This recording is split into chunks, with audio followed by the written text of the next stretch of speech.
Le JT Foot Mercato avec Parions Sport en ligne. Avec le code FM10, profitez de 90€ de bonus plus 10€ sans dépôt sur Parions Sport en ligne. Bonjour à toutes et à tous, on va bien finir la semaine avec un JT Foot Mercato bien complet. On commence avec le traditionnel focus du jour qui concerne cette fois le Stade Rennais. Le club breton est en train de vivre un mercato mouvementé, surtout à cause de Nemanja Matic. En début de semaine, le milieu de terrain serbe a vidé son casier et est parti à Londres. Le joueur de 35 ans aurait déjà trouvé un accord avec l'Olympique Lyonnais pour un transfert dès cet hiver. Jeudi soir, Nemanja Matic a joué la carte de l'apaisement dans un long message publié sur Instagram où il expliquait notamment son absence de 3 jours non justifiés. De retour à Rennes ce vendredi, l'ancienne star de Manchester United va rencontrer aujourd'hui ou demain le directeur sportif des Rouges et Noirs, Florian Maurice, et le président rennais, Olivier Cloarec, pour discuter de son avenir selon nos informations. Le club se pencherait déjà sur de possibles remplaçants. D'après l'équipe, Florian Maurice explore plusieurs pistes, dont celle menant à Pierre Lesmelou. Ouest France nous apprend en effet que le CRFC a fait une offre de 10 millions d'euros à son voisin du Finistère. Le club breton veut aussi se renforcer en attaque. Le quotidien régional rapporte que les Bretons visent le co-meilleur buteur actuel des Eredivisie, le grec Vangelis Pavlidis.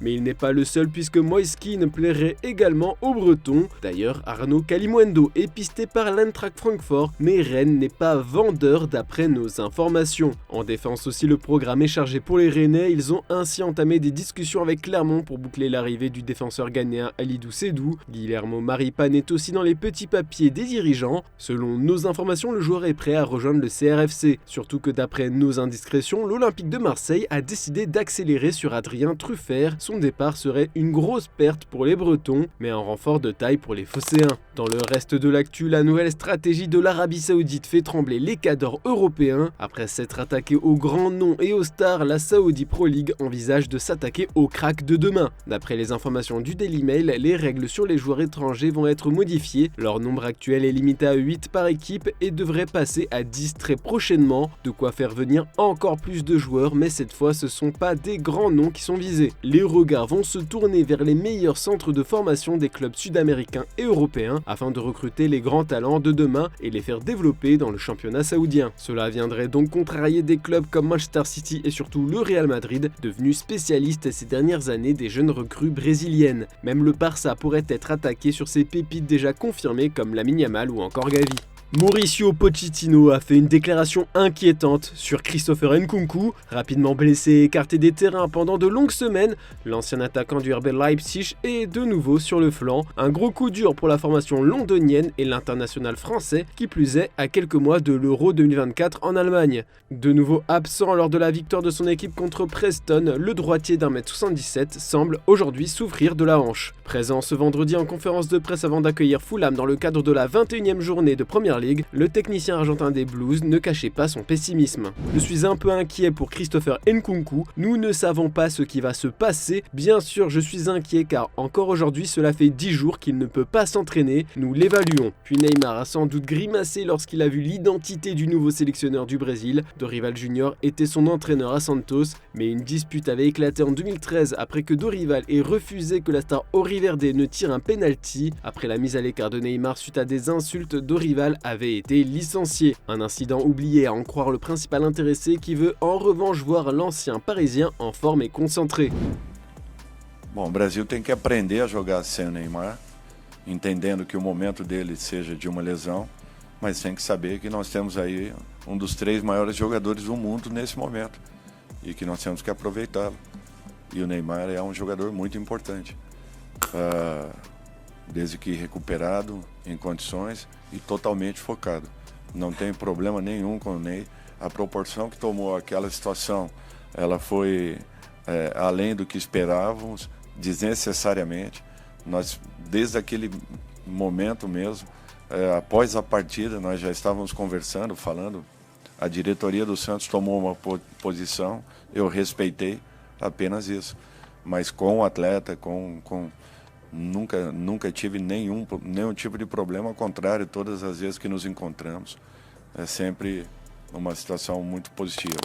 Et ce week-end, on va avoir le droit à 2 belles affiches en Ligue 1. Déjà ce soir, pour le tout premier match du championnat français en 2024, l'OM reçoit Strasbourg au Vélodrome. Un adversaire qui rappelle de mauvais souvenirs à Gennaro Gattuso, qui n'avait pas du tout aimé la prestation de ses hommes à la Méno. Et dimanche, pour clôturer cette 18e journée de Ligue 1, le PSG va se déplacer au mythique stade Bollaert du RC Lens. Les 100 et or vont plonger les Parisiens dans une ambiance bouillante pour peut-être les faire chuter. Et si vous voulez parier sur ces deux gros chocs, notre partenaire Parions Sport vous offre jusqu'à 90 € de bonus de bienvenue et 10 € en crédit de jeu sans dépôt avec notre code exclusif FM10. Et pour vous aider comme d'habitude les pronos de la rédac, pour OM Strasbourg personne n'est d'accord et pour Lens PSG toute l'équipe voit les Parisiens s'imposer. Et bien sûr le petit pari fun à tenter, Pierre-Emerick Aubameyang et Eli Wahi buteur, la cote est de 7,54. On a pas mal d'exclus foot mercato à vous partager ce vendredi. Luis Campos réfléchit à 3 pistes défensives en Italie pour renforcer le PSG. La direction du PSG sonde la Serie A pour trouver son défenseur central tant attendu pour compléter la rotation défensive après la blessure de Milan Skriniar et la nouvelle opération de Presnel Kimpembe. Elle a donc coché 3 nouveaux profils, 3 internationaux de la squadra Azzurra, Giorgio Scalvini, Gianluca Mancini et Alessandro Buongiorno. D'après nos indiscrétions, aucune négociation n'a réellement été ouverte entre le PSG et l'Atalanta pour Scalvini, mais les Parisiens le surveillent de près et ont pris des renseignements. Pour Alessandro Buongiorno, des contacts ont été établis ces derniers jours avec Luis Campos et le directeur sportif des Granata, Davide Vagnati, mais le président du club italien, Urbano Cairo, a refusé de donner suite, considérant Buongiorno comme le visage de l'équipe. Les Parisiens n'ont néanmoins pas dit leur dernier mot et vont continuer à jauger la faisabilité d'une telle affaire hivernale, alors que le Torino réclame au moins 35 millions pour vendre son protégé. Enfin, pour la dernière cible qui fait figure de plan C, Gianluca Mancini, le Paris Saint-Germain considère le défenseur italien comme une valeur sûre, une assurance tout risque sur du court terme, capable de remplir pleinement et rapidement un statut dans la rotation parisienne. Le PSG temporise pour le moment et les discussions n'ont pas réellement débuté entre les deux directions. Elles entretiennent de bonnes relations depuis les prêts de Giorgio Wijnaldum, Leandro Paredes et Renato Sanchez.